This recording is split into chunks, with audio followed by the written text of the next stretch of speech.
In this video, we're going to look at Google Forms settings. This is, in my opinion, one of the most important things you can do as a creator of a form before you ever send it out or share it with anybody. Settings can be found in this gear up here at the top right corner. When you hover over it, it even says settings. The reason why it's so important is because settings allows permissions, as well as it kind of organizes the way you collect your data. And so you want to make sure that it's done appropriately so that people can take your form, as well as you get the data that you were looking for. It has 3 different tabs. I recommend that you always go and just read over all of these options before you ever save it. The first one is general. And always ask yourself, do you want to collect email addresses? That means that people will have to be logged in. And so when you check that off, you'll notice all of a sudden that means that someone would have to be logged in. It doesn't matter if it's their Oldham County email or if it's a parent, but that can be helpful for you if you need to contact those people back about something. If you want it to be anonymous, then that is something that you want to keep off. When collecting, this response receipts means it sends them a copy of their responses. That would be helpful for something like a parent conference. Not only would you want to collect their email address to sign up, to know how to contact them back, but also you might want this turned on and say always, so that it sends them an email as well, letting them know, hey, you signed up for this date at this time. So that could be helpful.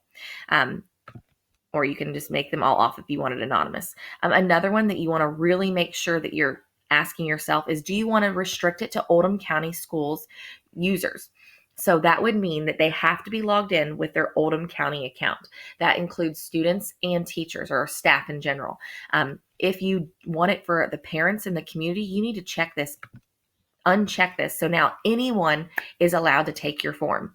So always ask yourself, is this something I'm sending out to just staff or just students that I want them to take and I don't want anyone else to? Or do I want it open to everybody? Limit to 1 response. That can be helpful if you want their opinion once and once only. But when you do that, automatically they have to be logged in because it wouldn't know that they are taking it more than once, if not. So ask yourself that. Do you want to limit it? Do you also want them to be able to edit after they submit? If you click that, that means that they can go back to your link. And if they change their mind on something, they can go back and change their actual responses. And last but not least, this is one that I almost always leave off. It says, see summary charts and text responses. That means that after they submit their thinking, that they can see percentages and data of everyone else that submitted it so far. That's something I usually keep off because usually when I create forms, it's confidential data, like asking students and teachers their opinions or assessing them. And so I don't want them to see other people's responses. But this would be something nice if people are voting. So maybe if you're asking parents which day of the week would be best for a parent night, and you want them to get that feedback automatically, if you check this off, that means as soon as they say maybe Friday nights, they can see how many other people also prefer Friday nights. It doesn't have their other people's names on it. It just has their responses, like a percentage. So that can be helpful. The next tab to be thinking about is presentation. Do you want to show people how many questions they've completed out of a certain amount? Do you want the questions to be shuffled?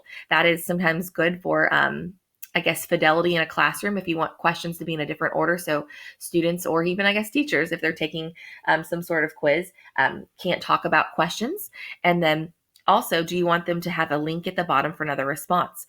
That's great if you have like one device. And so if maybe you are having some sort of open house or a parent night and you have one computer or a couple of iPads sitting out, and after they take the form or take the quiz or survey, you want someone else behind them to take it completely new all over again. If you click this, after they submit, it will have a button that says take this form again or take this quiz again. So that's really helpful. This confirmation message, I always like to customize it. When they get done taking the form, the automatic response is your response has been recorded. But instead, I like to say something like, thank you for your time. If it was a parent conference, I look forward to meeting with you soon. So you can customize it, and that's the message they'll get after they click the submit button. And last but not least, I feel like this is more applicable for teachers in the classroom. Something new Google Forms does is it allows you to make it a quiz. And so if you make it a quiz, all of a sudden now you can have point values. So you can add to each question now if I make it a quiz, how many points it's worth, as well as you can create an answer key. And so now it would allow me on my questions to not only assign what the correct answer is, but how many points it's worth. And even now, there's a locked mode. So that's really cool. Students can now, when they go to take the quiz that you make, you can turn on locked mode, which means it pulls up the Google form in a tab only and forces them into this only. And they cannot get on any other websites. And so that helps to make sure that they're using their own thinking and not Googling or looking up answers to any questions. And then last but not least, if you do to make it a quiz, you have additional options here. You can let the kids see their grades right during the submission. So how many points and things they got correct and incorrect, as well as an answer key. So they can see and get feedback. You could have them email them the results later, and then as well as customize these things. So many different options and settings, but I feel like it depends on your purpose every single time. And so it's important that, like I said, every single time you make a form or a quiz, that you go here into settings and you ask yourself each of these questions. Is that something I want turned on my form? And when you're done, you just click that save button, and all of your changes will be there. And it lets you know, like, this is a locked mode, and now I can put an answer key on.